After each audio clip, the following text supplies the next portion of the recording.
Hello everyone, and thank you for joining us for our NACUBO 2020 virtual annual meeting. I'm Liz Clark, Vice President for Policy and Research at NACUBO, and I'll be your moderator for this session. Before we begin, let's cover a few points about the Webcast Platform. We encourage you to ask questions throughout the session using the Q&A tab on your screen. We'll do our best to answer them as time allows. You'll also notice a Materials tab where you can download any resources related to this session. We also encourage you to visit the Resource Center tabs you see on your screen to access a variety of helpful links and documents provided to you by our generous program supporters. Many are hosting prize drawings, but you must visit their resources in order to win. You can earn 1 CPE credit for participating in this session. Be sure to turn off your pop-up blockers so you can catch the check-in windows that will appear on your screen throughout the program and answer any polling questions if applicable. After the program, follow the instructions on the CPE credit tab to complete the course evaluation and submit for credit. If you need to review the audio options at any time, there's some information in the announcements panel you might find helpful. You can also visit the Help tab for guidance on troubleshooting common issues or click the Need Help banner in the bottom left of your screen for technical support. This session is being recorded and will be available shortly for on-demand viewing from your My NACUBO account. Finally, on behalf of NACUBO, I'd like to thank our Premier and Classic supporters for generously underwriting this event, and thank you for joining us. Now, I'm pleased to introduce the Chair of NACUBO's Board of Directors, Lynn Valenter, Vice Chancellor for Finance and Operations at Washington State University, Vancouver. Good morning. I'm Lynn Valenter, the Vice Chancellor of Finance and Operations at Washington State University, Vancouver. I'm a past president of NACUBO, and later this week, my term as Board Chair of NACUBO will end when I pass the gavel to Robert Moore of Colorado College. Disruption and opportunity, the theme for my remarks today. I wish that I were with you in person, but I'll describe some of the disruptions I've experienced, knowing that each of your experiences has some similarities and some differences. I'll touch on disruption to our schools, our workplaces, our communities, and personal disruption. My institution, WSU Vancouver, is 300 miles away from the main campus and just a few miles from Portland, Oregon. As you will recall, Washington State was the first reported COVID-19 hotspot in the United States. It hit early and it hit hard. The first confirmed state case was announced by the state of Washington on January 21st, 2020. Washington made the first announcement of 3 deaths from the disease in the United States in late February. Until mid-March, Washington had the highest absolute number of confirmed cases and the highest number per capita of any state in the country. University of Washington moved to all online instruction over a weekend, announcing Friday, March 6th, they would complete the term online beginning that next Monday. Washington State University has campuses across the state. WSU Everett in the greater Seattle area canceled classes first, moving to online, followed weeks later by the rest of the system. Incident command had been invoked by our campus some weeks earlier, although community resources did not ramp up as quickly. Our jobs quickly became making decisions with no precedent and limited data while working to be transparent and responsive to our stakeholders and our communities. Our students are heavily Pell Grant eligible, making them economically fragile. Much of our area has poor or no internet service, a challenge to making classes available. We added capacity at WSU extensions statewide so students could drive to the parking lot and access their classes remotely from their vehicles. We ramped up laptops and hotspots to serve our students in remote areas. We secured grant and philanthropic support to expand our food bank while making it drive up with social distancing. Our students pivoted their plans and instead of celebratory events, invested in support boxes of non-perishable items to maintain lifeline supplies. Our counselors moved online, understanding the critical safety net of their services as finals approached and already stressful lives changed overnight. Professionally, NACUBO and our regions have moved annual meetings and workshops to online or canceled them, changing how we deliver professional development. Personally, my son was scheduled to be married with guests flying in from all over the country. Instead, I was the officiant with only my husband, his siblings, maid of honor, and best man present. The bride's parents attended via FaceTime. And during this time, we lost a dear friend, not to COVID, but his memorial has been delayed twice. Grieving hearts await the closure that these traditions can provide. Like many of you, I've been at my institution a long time, over 20 years. We've had bomb scares, reports of active shooters, SARS pandemic preparation, measles plans, protests, sit-ins, and other unexpected activities. But this year was and is a year to remember. Moving from disruptions to opportunities. The opportunities look ahead. We all work at learning institutions. What have we learned? The value of connection to family, friends, and colleagues. Communicate. You can't really over-communicate.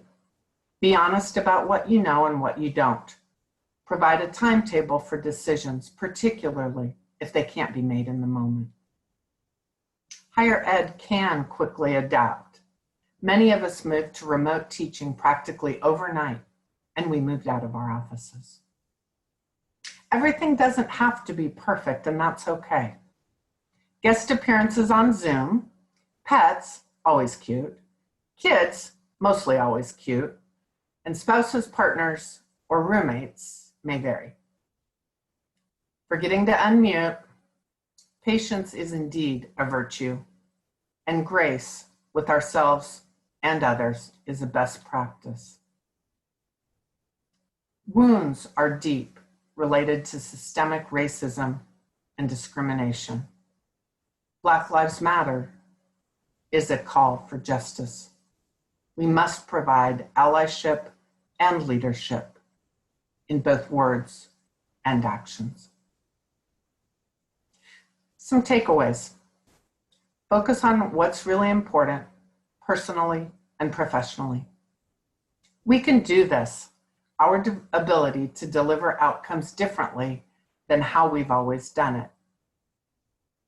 We have heavy lifting to do around race and inequality. Allies matter. Action is the imperative. We do really love and miss our colleagues who understand us in ways that others don't, and we look forward to being together again. Thank you. Over the past several months, we've all invested in a shared responsibility for our collective safety and well-being. Our actions were crucial, both for our own personal health as well as for our communities. The unique circumstances inspired new ways to demonstrate responsibility and caring, and in many ways, the events of 2020 have led us to question long-standing habits, traditions, and customs. Today, I can tell you that NACUBO is carrying on one tradition, which not only recognizes care and concern, but also celebrates leadership, excellence, and innovation, the annual NACUBO Awards. In these exceedingly challenging times, I'm delighted to have this opportunity to recognize true excellence. And despite the other pressures you all faced this spring, NACUBO received a hearty response from you, our members, to our call for award nominations. As always, selecting award recipients took thoughtful deliberation. I want to give heartfelt thanks to the volunteers on our selection committees who generously devoted their time to reviewing the nominations and selecting the recipients we honor today. With the NACUBO Excellence in Sustainability Award, we're pleased to recognize one institution as a role model among the nation's colleges and universities. NACUBO's Excellence in Sustainability Award recognizes a specific campus program that advances environmental sustainability in higher education or progress toward a more environmentally sustainable future.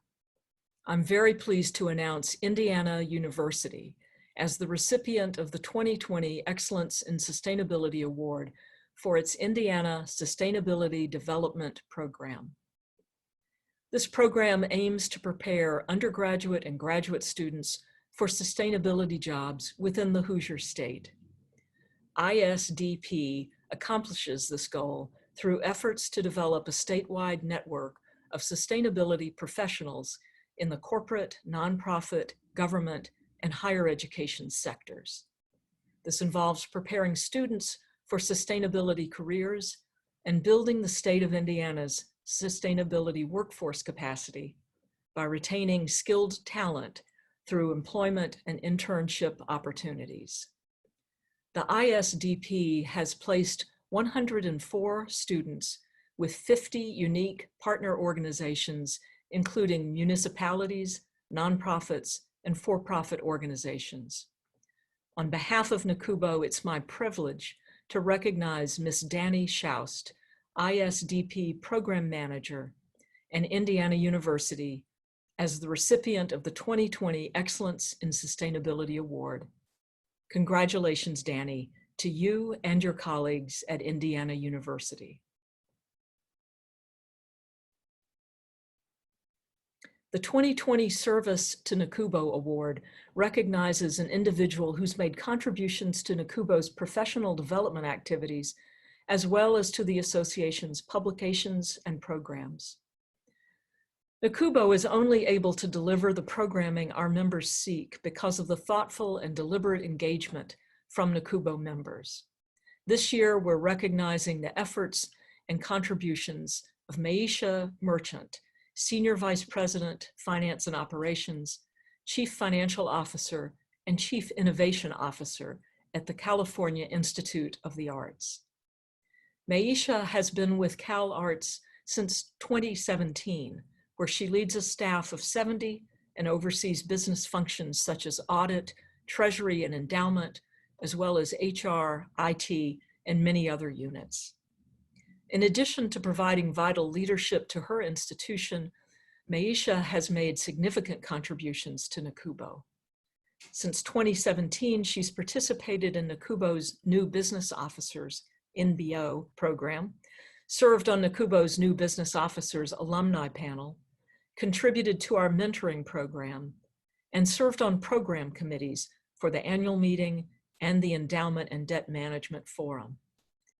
She's spoken at NACUBO events and recently shared her endowment management expertise on NACUBO in Brief podcast and in our micro-learning offerings. Additionally, she recently joined NACUBO's advisory group on diversity and the Committee on Leaders of Color. It's my honor to recognize Maisha Merchant, Senior Vice President, Finance and Operations, Chief Financial Officer, and Chief Innovation Officer at the California Institute of the Arts with the 2020 Service to NACUBO Award. Congratulations, Maisha.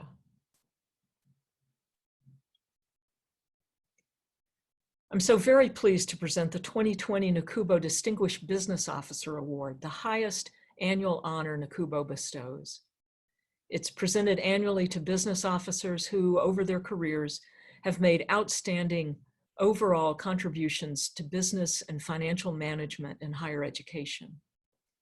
I have the distinct pleasure of presenting this year's award to Al Little, Vice President for Business Services at Florida State College in Jacksonville.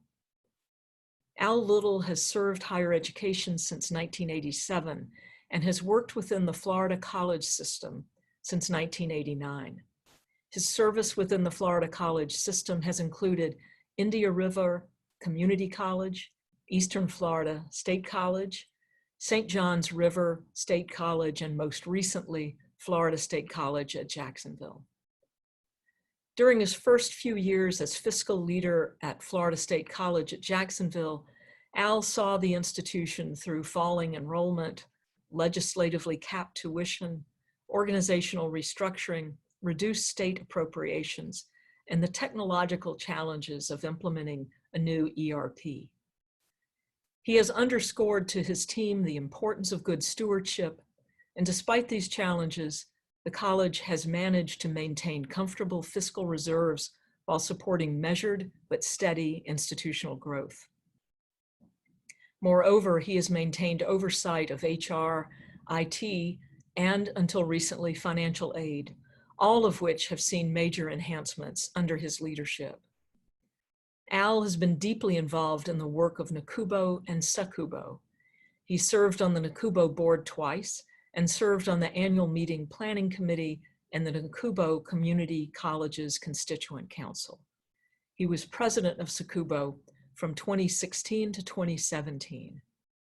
He is also the recipient of the 2020 SACUBO Distinguished Service Award. It's my pleasure to recognize Al Little as the recipient of the 2020 NACUBO Distinguished Business Officer Award. Al, congratulations. The 2020 NACUBO Awards help us celebrate the past, recognize our present, and identify NACUBO role models for the future. This bright future is only possible because of the outstanding contributions, both to the profession and to the association, of so many people.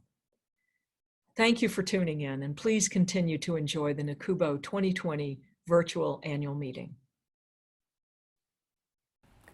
Congratulations to our NACUBO Award recipients. We are so proud of your many contributions to higher education. To introduce today's session, here's Peter Sanderson, Managing Director and National Sales Manager at Nelnet, a premier supporter of the NACUBO virtual annual meeting.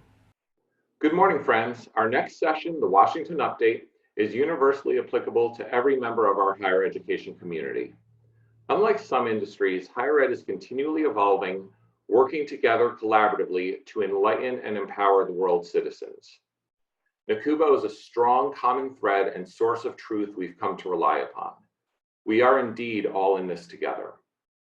Our distinguished panelists will explore the current state of affairs in the nation's capital, major legislative and regulatory actions that have impacted colleges and universities in light of the COVID-19 pandemic, including the CARES Act and the potential for additional higher ed relief.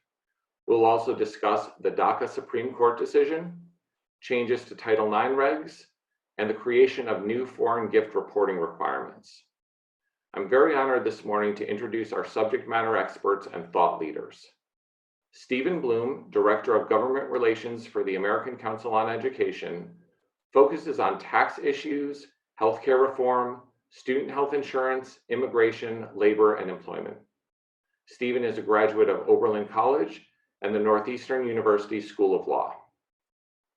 Emmanuel Guillory is the Director of Public Policy and Government Affairs for the United Negro College Fund, where he represents all of UNCF's 37 member institutions and their students. He is tasked with advocating for and formulating policies that will provide a positive impact to both low-income and first-generation college students. This includes working with both House and Senate chambers and the White House. Emmanuel holds a bachelor's degree from Texas A&M University and a master's degree from Bowling Green State University. And Megan Schneider joined NACUBO in 2016, and she serves as the Senior Director of Government Affairs. Prior to joining NACUBO, she worked in the Federal Relations Office of the University of Arizona, where she served as a liaison between the university and the federal government.